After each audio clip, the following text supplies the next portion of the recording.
Kali ini kita akan mempelajari bersama terkait topik Managing the Application Portfolio dari saya, Riko, dan Galih. Dalam topik ini yaitu mengelola portofolio aplikasi. Dan sebelum lebih jauh memahami topik ini, mari kita pahami konsep portfolio terlebih dahulu. Jadi konsep portfolio aplikasi diperkenalkan pada bab 1. Adalah sarana menyatukan yang ada, terencana dan potensial sistem informasi dan menilai kontribusi terhadap suatu bisnis. Kita lanjut ke materi model portfolio. Model pertama yang akan saya jelaskan ini dikembangkan oleh seorang McFarland.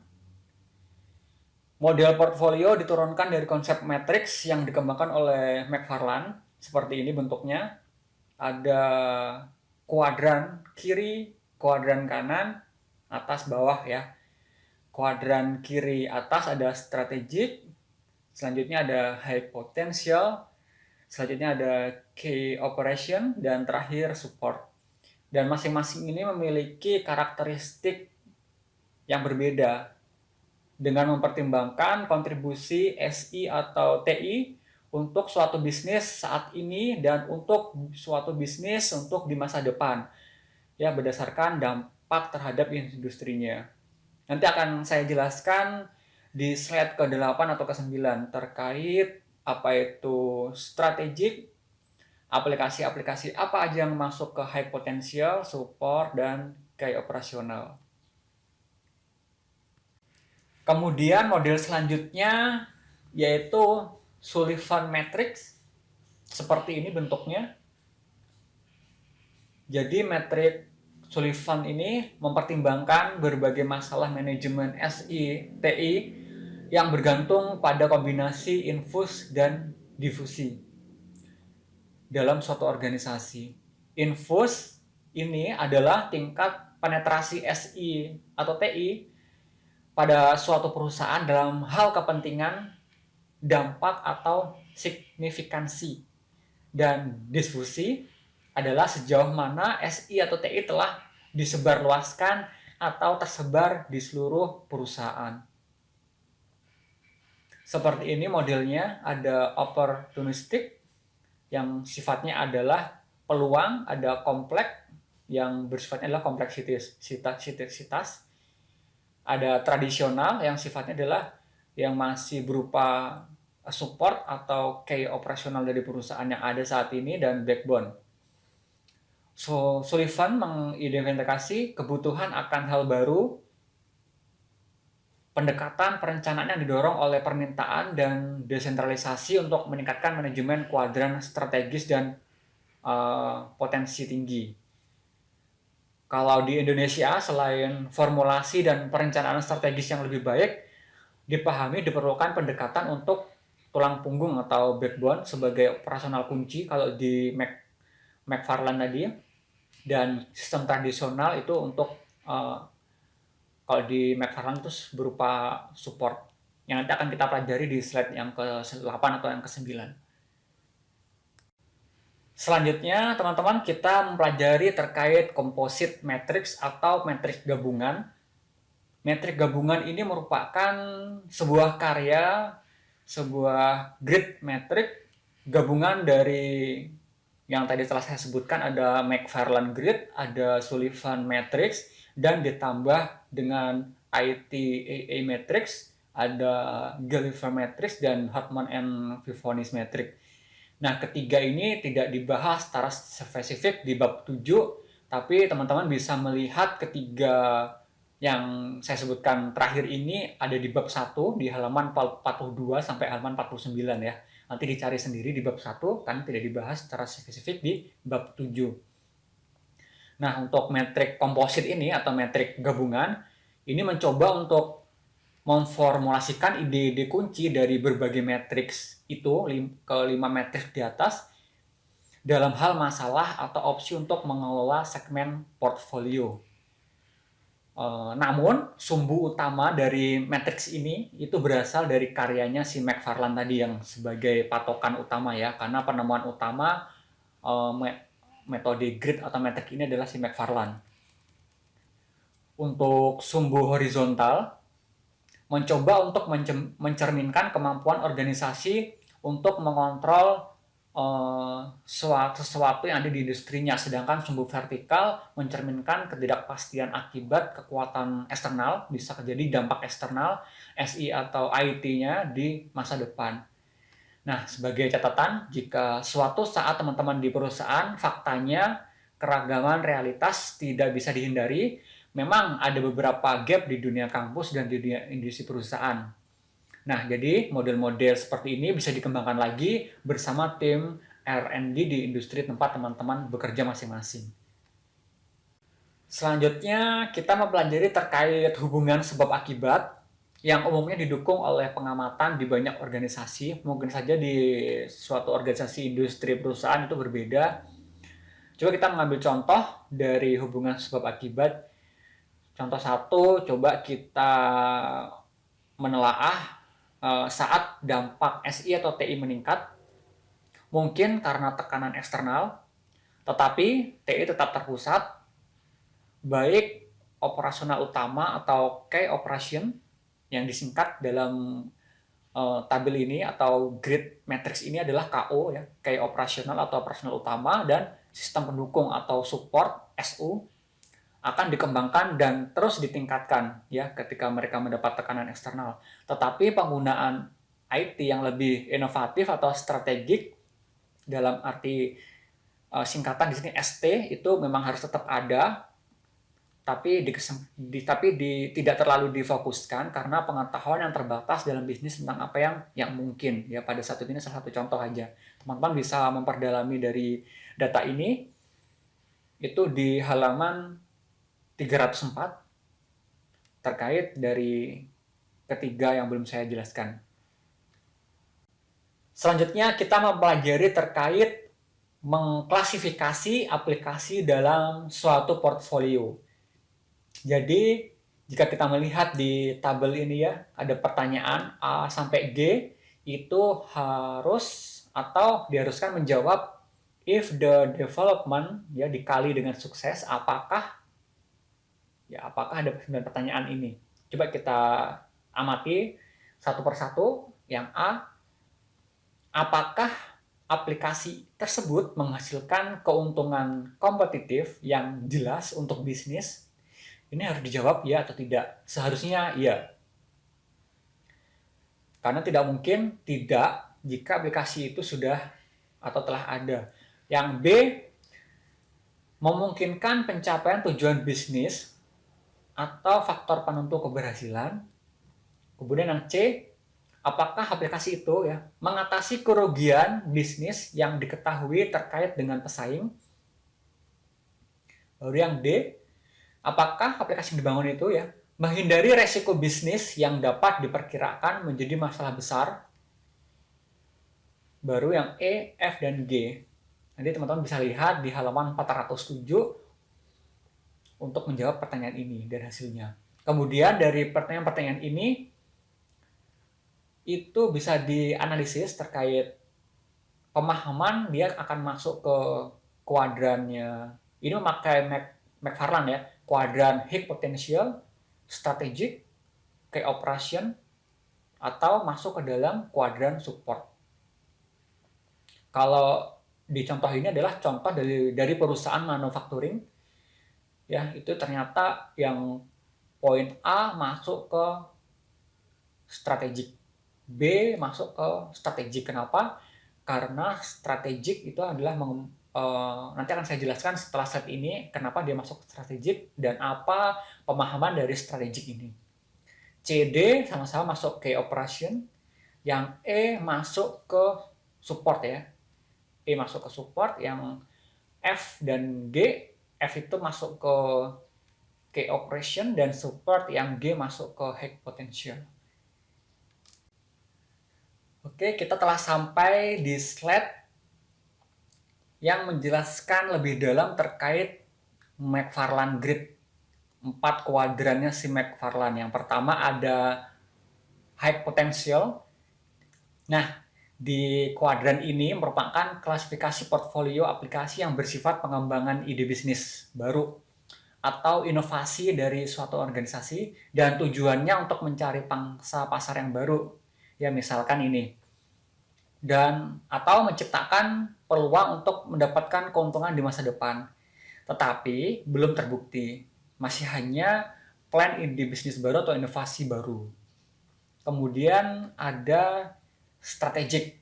Nah, kuadran strategic merupakan klasifikasi portofolio aplikasi yang berfokus pada tingkat keunggulan kompetitif dari suatu organisasi dalam menghadapi tekanan dari kompetitor atau tekanan dari eksternal. Selanjutnya, kuadran key operation. Kuadran ini merupakan klasifikasi portofolio aplikasi yang bersifat peningkatan performa. Ini bersifat internal ya, seperti kecepatan, akurasi, dan ekonomis dari aktivitas perusahaan atau industri yang sedang berjalan. Dengan kata lain, klasifikasi portfolio aplikasi ini harus ada dalam suatu organisasi. Ini sebagai contoh, yang menopang operasi bisnis yang ada, membantu menghindari kerugian. Nah, dapat dikatakan bahwa di banyak industri sejumlah besar, misalkan ada EPOS atau point of sales ya, electronic point of sales, ada ATM, ada automatic teller machine, dan ada aplikasi-aplikasi ERP atau SAP. Nah, itu merupakan masuk ke dalam kuadran KO atau key operasional.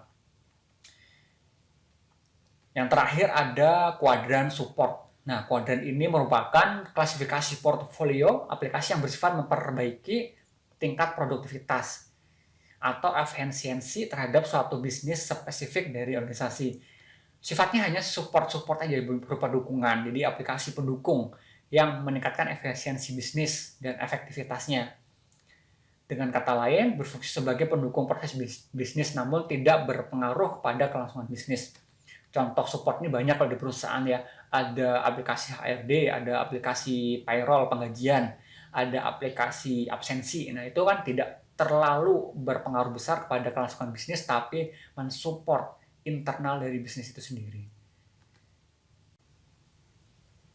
Oke, selanjutnya terkait reconciling demand dan supply issue in the application portfolio. Ini maksudnya adalah kita akan menyelaraskan permintaan dan pasokan isu dalam portfolio aplikasi. Intinya adalah untuk memastikan ya, penting nggak sih keberhasilan secara keseluruhan. Penting bahwa keputusan tentang bagaimana menerapkan sistem, mendevelop, atau memesan terlebih dahulu secara langsung terkait dengan keputusan tentang apa yang diperlukan.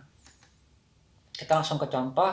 Di sini ada kita melihat ke strategik yang bintang 1 artinya kepuasan terhadap sistem yang telah ada itu seperti apa. Apakah sistem itu akan diperbarui lagi atau akan seperti titik 2 ini artinya adalah sistem yang terplankan atau mengeplankan sistem baru. Baru ada tanda tanya. Tanda tanya ini artinya adalah apakah ada potensial sistem yang akan dibangun lagi ya, potensial untuk di strategiknya ini. Dan ini sama cara bacanya, kita melihat dari kunci ada yang di bawah ini dan melihat beberapa kebutuhan-kebutuhan yang sebenarnya perlu di-develop atau dipesan atau diplankan dulu sih dari hack potential, dari support, dan dari kuadran kayak operasional. Seperti itu cara membacanya. Oke, kita mempelajari segmen issue of the portfolio atau masalah dari segmen portfolio. Itu dibagi menjadi 2, ada driving force, kekuatan pendorong, dan critical requirement atau persyaratan kritis. Dari 4 kuadran yang dibuat atau karyanya si McFarland. Nah, hal ini untuk menjawab apakah ketika setelah melakukan investasi skala besar, itu kekuatan yang mendorong untuk mengimplementasikan si aplikasi yang masuk kuadran high potential, strategic, masuk ke key operation, masuk ke support, itu benar-benar menjawab apa yang menjadi kebutuhan dari perusahaan karena sudah investasi besar-besaran, uang udah keluar banyak. Nah, untuk kekuatan pendorong itu dijelaskan pada driving force, dan persyaratan kritis itu dijelaskan pada critical recruitment ini. Coba kita ambil salah satu contoh ya, teman-teman.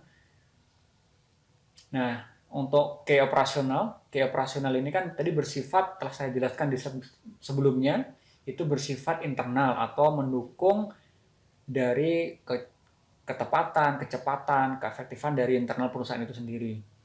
Kekuatan pendorongnya apa, driving force-nya apa, yaitu meningkatkan kinerja kegiatan yang ada di dalam internal, kecepatan, ketepatan, ekonomi. Ya, integrasi data dan sistem untuk menghindari duplikasi dan inkonsistensi dan lain sebagainya, ini bersifat internal. Nah, untuk persyaratan kritis atau critical requirement-nya apa? Ya pastinya adalah sebuah solusi berkualitas tinggi, tahan lama, dan manajemen data yang efektif. Menyeimbangkan biaya fee dengan manfaat dan resiko bisnis. Itu salah satu contohnya. Teman-teman bisa pahami nanti di halaman 310 terkait 4 kuadran yang driving force dan 4 kuadran terkait critical requirement-nya. Nah, ini selanjutnya materi yang tidak kalah penting terkait key question on the application portfolio.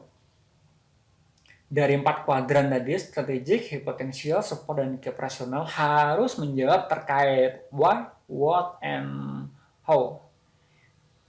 Nah, pertanyaan kunci tentang portfolio aplikasi coba kita gali terkait strategisnya dulu ya.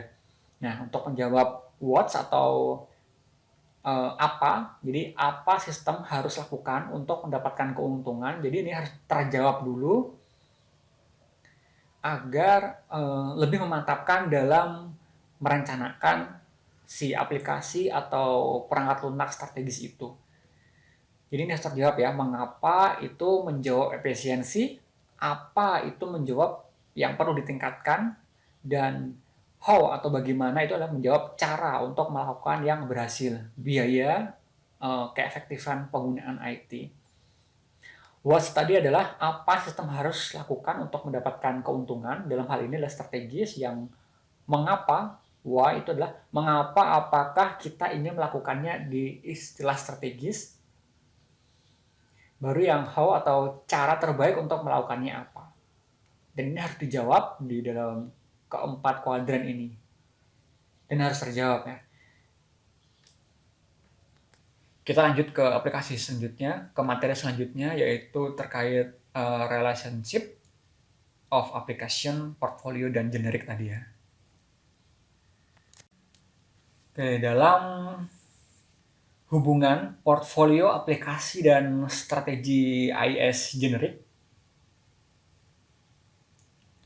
ini akan saya jelaskan ada banyak kesamaan antara strategi generik ini dan gaya manajemen yang diusulkan oleh seorang peneliti bernama Simon. Nah, nanti akan saya jelaskan yang diusulkan oleh Simon ini dalam tabel ini, yaitu untuk mengatasi sifat dan tingkat perubahan yang terlibat dalam suatu proyek. Sebagian besar pengembangan SI atau TI biasanya sekarang melibatkan perubahan bisnis. Ketika bisnis berubah, maka TI SI juga harus berubah mengikuti. Dengan peningkatan yang luas dan signifikansi, serta hasil yang tidak pasti, karena investasi menjadi lebih strategis. Jadi lebih sangat sensitif ya. Nah, si Simon, peneliti ini mempertimbangkan 2 dimensi khusus yang sebenarnya merujuk pada matriksnya si McFarland ya. Ada 4 kuadran yang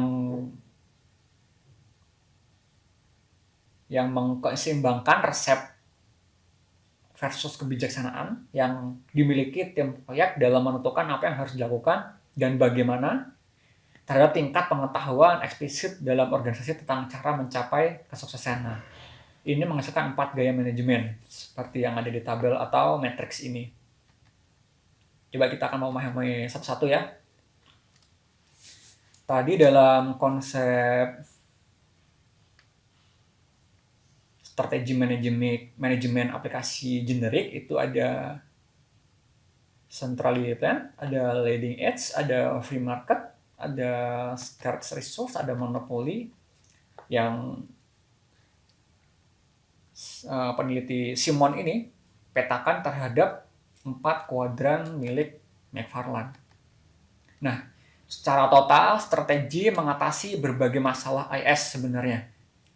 Harus itu dengan strategi. Kalau tidak, maka bisnis mungkin saja akan dibalap oleh tantangan dari luar, tekanan dari eksternal, atau pesaingnya di semua segmen dan menawarkan keseimbangan sentralisasi dan desentralisasi yang diperlukan.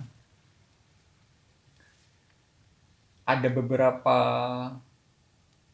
kuadran yang dia itu akan di-manage secara sentral dan di-manage secara desentralisasi atau memiliki kebijakan sendiri-sendiri kalau desentralisasi ya.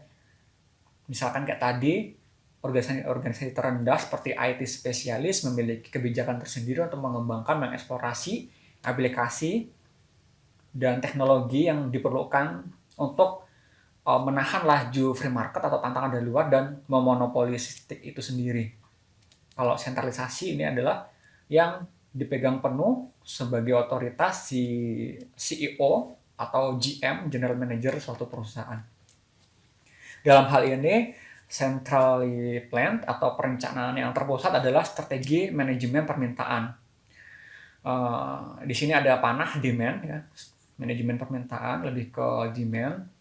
Sedangkan monopoli pada dasarnya adalah pendekatan manajemen persediaan atau supply.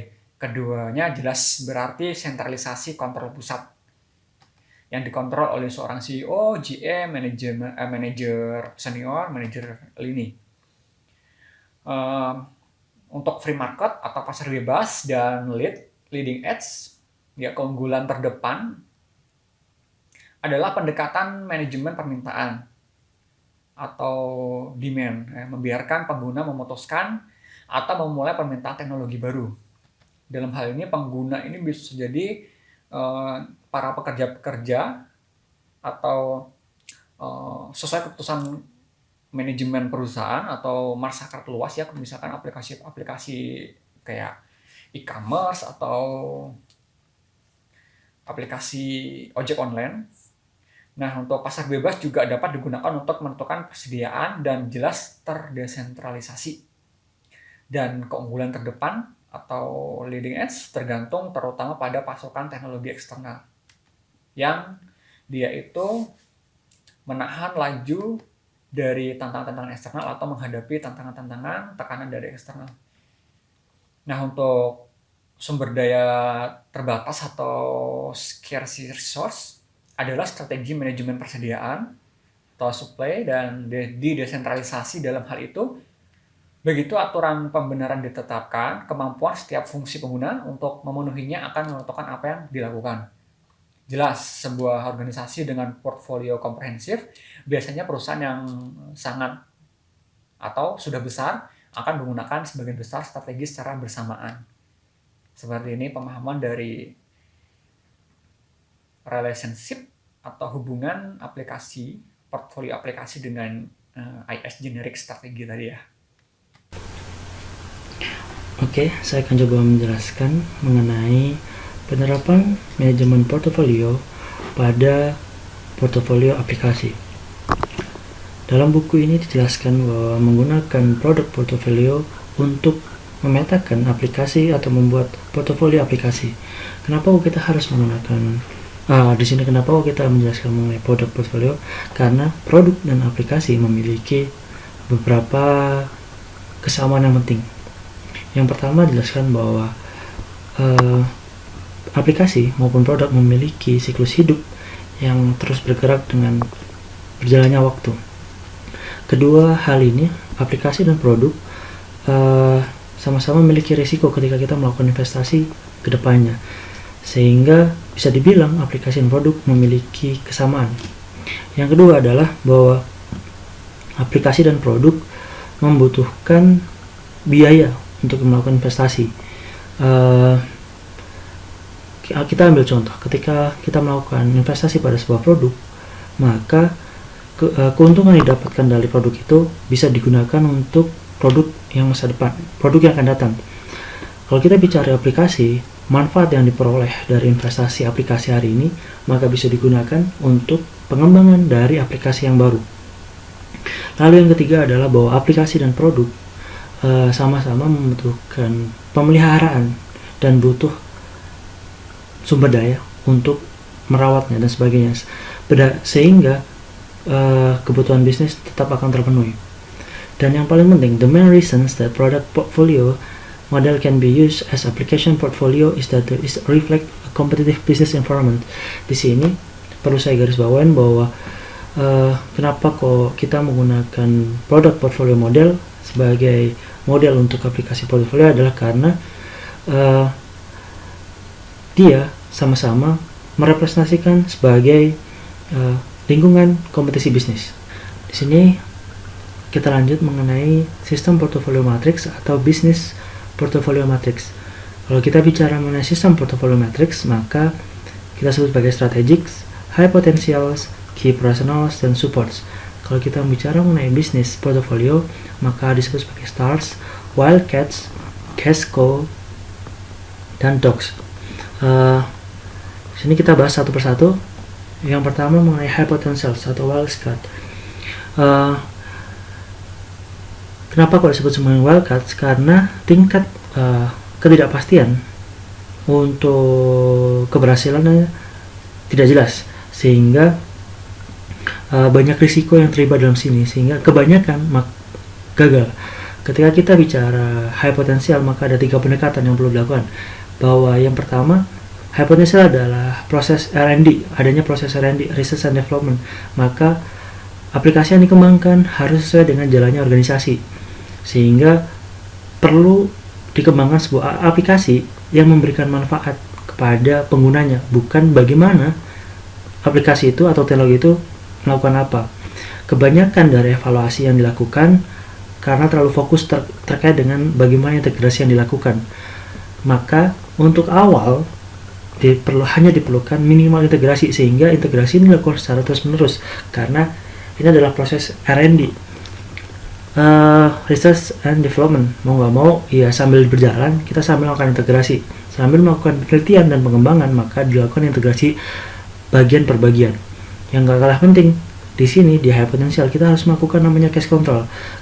Kenapa kok cash control? Karena pengembangan aplikasi akan memakan banyak waktu sehingga butuh biaya yang banyak, maka perlu adanya pembatasan, di sini disebut sebagai restriction, dari waktu yang digunakan untuk melakukan evaluasi terkait riset dan sebagainya.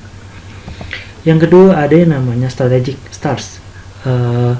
Ini adalah yang biasanya yang diandalkan oleh perusahaan, aplikasi-aplikasi yang diandalkan oleh perusahaan, sehingga dia bisa selalu berkompetisi di pasar.